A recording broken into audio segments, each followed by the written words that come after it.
Bonjour Rocky. Bonjour Monsieur Perrin. Je suis Christian Perrin. Je voulais m'enquérir d'une situation, une certaine escroquerie, s'il faut appeler ça comme ça, ou une arnaque. Mais en réalité, c'est un trafic humain organisé par un certain Wenamio Eloge, qui est un Congolais d'ailleurs, dont vous avez été victime. Oui, Monsieur Wenamio Eloge. Ok, d'accord. Est-ce que vous pouvez nous faire un tout petit résumé de la situation? Comment vous l'avez rencontré? Qu'est-ce qui s'est fait? Et comment ça s'est passé par la suite? Bon, je suis rentré en contact avec Monsieur Wenamio par le biais d'un ami d'enfance. Cet ami-là m'a mis en contact avec Monsieur Wenamio. Une fois qu'on est rentré en contact avec Monsieur Wenamio, il m'a dit que pour amener des étudiants en Moldavie, il fallait payer une somme de 5 500 €. Lui, il te trouve le visa, puisqu'il n'y a pas l'ambassade de la Moldavie au Congo. Et il prend ton passeport, il part avec ton passeport, il te trouve le visa et l'inscription. Après, une fois qu'il t'a trouvé le visa et l'inscription, il vient te chercher au Congo pour t'emmener en Moldavie. C'est ce qu'il a promis et c'est ce qu'il a fait. Une fois arrivé en Moldavie, les choses ont commencé à être mal. Dans quel sens? Monsieur Wenamio Eloge confisque vos passeports, vos diplômes et vos cartes de séjour. Les choses sont devenues compliquées. Dans quel sens? Monsieur Eloge Wenamio vous oblige tous les mois de lui donner 50 €. Les 50 € là, hormis les frais, c'est pour son argent. Rocky, s'il te plaît, tu dis hormis les frais. Les frais de quoi? De scolarité? Oui. Ça se lève à combien? Les frais de scolarité par année, c'est 2 200 000 francs CFA. L'année de langue, ça se lève à 5 500 €. Une somme de 3 670 000 francs CFA. Ah, donc vous payez d'abord plus de 3 600 000 francs CFA juste pour l'inscription et arriver en Moldavie. Et en plus de cela, vous devrez payer plus de 2 millions de francs CFA chaque année comme frais de scolarité, c'est cela? Oui. Puisque la première année, c'est 6 mois de langue. Donc 6 mois de la langue roumaine, vous payez 3 670 000 francs. Là, il y a l'inscription, il y a le visa et l'année de langue en Moldavie. Les 6 mois de langue. Une fois là-bas en Moldavie, après les 6 mois de langue, vous payez 2 200 000 par année. Mais il n'y a pas de reçu aussi. Il n'y a pas de reçu. Vous, à l'université, le but, c'est juste les cours et le campus. Vous n'avez pas le droit à savoir ce qui se passe. Oui, Rocky, si j'ai bien compris, c'est-à-dire lorsque les parents font le transfert des frais de scolarité, c'est monsieur Wenamio qui reçoit tout cet argent et c'est lui qui se charge d'aller payer à l'université sans qu'il ne vous rapporte les reçus ou les récépissés de paiement. C'est cela? C'est cela. On n'a pas droit aux reçus ou aux récépissés de paiement. Et donc, cela veut dire que lorsque vous arrivez en Moldavie, vous n'avez aucun contact avec l'administration de l'université? Non, on n'a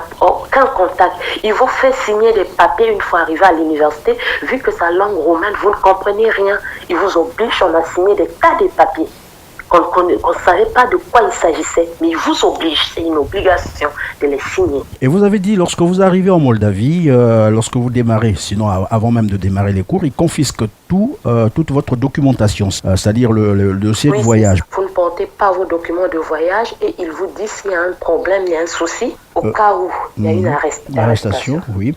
Et lorsque vous arrivez en Moldavie, vous êtes logé où exactement? On est logé dans un campus appelé le campus d'Oulim, l'université libre de la Moldavie. Mais lorsque vous partiez du Congo, Brazzaville, bien entendu, qu'est-ce qu'il vous dit exactement? Quelles sont les clauses? Vous partez faire quoi exactement à cette université? Est-ce que vous avez des options que vous avez choisies ou c'est lui qui vous impose ce qu'il faut aller faire dans cette université de Moldavie? Au Congo, il ne nous oblige pas. Au Congo, tu es libre de dire que moi, je veux faire ceci, cela. Mais une fois arrivé en Moldavie, il vous oblige dans le sens que tu choisis juste les spécialités, les formations qui se trouvent dans cette université. Donc, si tu avais dit que j'irais faire la médecine, une fois en Moldavie, vu que dans cette université, on ne fait pas médecine, tu changes de profil, tu feras plus médecine. Dans ton cas, toi, quand tu t'es inscrit, c'était pour aller faire quoi exactement dans cette université? En fait, moi, j'étais partie pour aller faire imagerie. Imagerie médicale, c'est ça?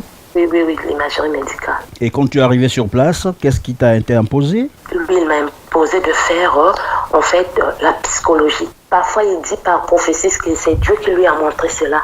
Et Dieu l'a montré de faire interprétariat de langue, Dieu l'a montré de faire ceci, Dieu l'a montré de faire cela. Parce qu'il n'y a pas vraiment ton profil là-dedans. Donc maintenant, lui, il t'oriente. Si j'ai bien compris, Rocky, si j'ai bien compris, vous parlez de prophétie quoi? Il est pasteur? Oui, c'est un pasteur et sa femme est prophétesse. Donc ils ont une église sur place, en Moldavie? Oui, ils ont une église au sein du campus, mais il n'y a que des étudiants qui prient là-bas. Des étudiants congolais ou tout le monde?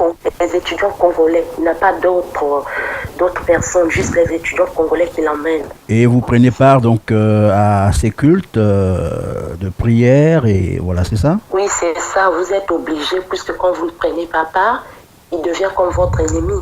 Il se fâche. Et ça se passe comment, la prière? La prière se passe 4 jours par semaine. Il y a le lundi, il y a le jeudi, il y a le samedi et le dimanche. Des prières qui tirent à longueur presque toute la soirée, puisque la prière débute de 19h, ça peut vous emmener jusqu'à 22h. Ça, c'est les jours ordinaires. Et les week-ends, ça commence à partir de 11h, qui peut vous emmener jusqu'à 17h, 18h. Il y a certains jours comme ça. Nous aurions appris également que lorsque vous négociez à Brazzaville, c'est-à-dire au Congo, c'est quelque chose. Mais lorsque vous arrivez sur place, d'autres négociations commencent avec sa femme. Peux-tu nous en parler? Au Congo, Monsieur Eloge, vu qu'il n'y a pas la présence de sa femme, on négocie de cette manière. Il nous dit, une fois terminé là-bas en Moldavie, je veux faire quelque chose. Quelque chose qu'il parle, c'est quoi? Une fois que tu auras terminé, au lieu de rentrer au pays, vu que tu as un diplôme, tu peux soit travailler là-bas ou bien aller ailleurs. C'est ce qu'il nous dit. Mais une fois qu'on arrive en Moldavie, sa femme nous fait asseoir dans un restaurant. La femme commence à nous dire que si monsieur Eloge ne vous avez pas pu dur, moi je suis très claire avec vous. Moi je vous dis qu'une fois que vous allez terminer, si vous ne trouvez pas des maris moldaves, vous êtes dans l'obligation de rentrer au pays. Et c'est ça aussi la vérité. Et la femme nous dit ici, tu dois être dans l'obligation de trouver un blanc, disons un mari moldave. Un mari moldave dans le but de rester en Moldavie, c'est cela? Oui, oui, oui. Puisque même pendant ces cultes, ils nous obligent. Mais qu'est-ce que vous attendez? Pourquoi vous ne voulez pas trouver des maris moldaves ou des femmes moldaves? Ça, c'est aux hommes qui le disent. Et quand ça n'a pas marché tel qu'eux, ils le veulent, qu'est-ce qui se passe après? C'est le retour au pays, soit qu'ils refoulent certains, autour de 4 heures du matin, avec des policiers qui travaillent dans cette université au Lim. C'est une surprise pour toi, vers 4 heures, il vient te revenir avec sa femme, accompagné de sa femme, et des policiers qui travaillent à Oulim. Puisqu'à l'université Oulim, il y a des policiers qui travaillent là-bas.